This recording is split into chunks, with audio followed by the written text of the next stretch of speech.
Welcome நண்பர்களே. Yamaha 135 tank door painting பற்றி தான் பார்க்க போகிறோம்.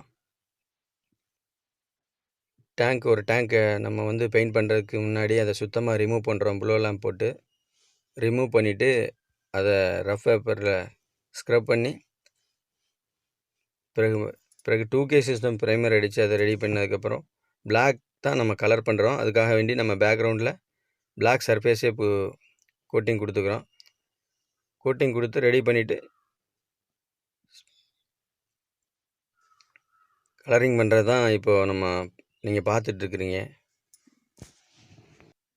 கவரேஜ் ஆகிற வரலும் இந்த பிளாக் கோட்டிங் கொடுத்துக்குறோம். அதே மாதிரி டோரையும் அடிச்சுக்கிறோம்.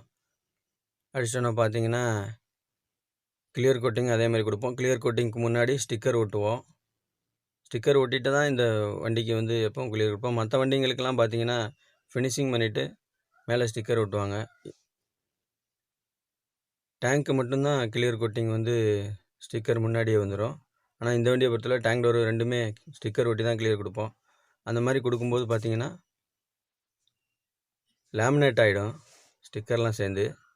இப்போ நம்ம டோரையும் கோட்டிங் கொடுத்துட்ருக்கோம். இது கொடுத்துட்டு ட்ரை ஆனோடனே ஸ்டிக்கர் ஒட்டுவோம். கிளியர் கோட்டிங் கொடுத்து ஃபினிஷிங் பண்ணுவோம். இந்த வண்டி எப்படி ரெடி ஆகுதுன்னு தொடர்ந்து பாருங்கள், ஸ்கிப் பண்ணாமல் பாருங்கள்.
கம்ப்ளீட்டாக ரெடி ஆயிடுச்சு. ஒர்க் எப்படி இருக்குன்னு கமெண்ட் பண்ணுங்கள். லைக் பண்ணுங்கள், ஷேர் பண்ணுங்கள். குறிப்பாக சப்ஸ்கிரைப் பண்ணுங்கள். டிஸ்கிரிப்ஷன் பாக்ஸில் என்னோடய நம்பர் கொடுத்துருக்கேன். கான்டாக்ட் பண்ணுங்கள். தேங்க்ஸ் ஃபார் வாட்சிங். நன்றி நண்பர்களே.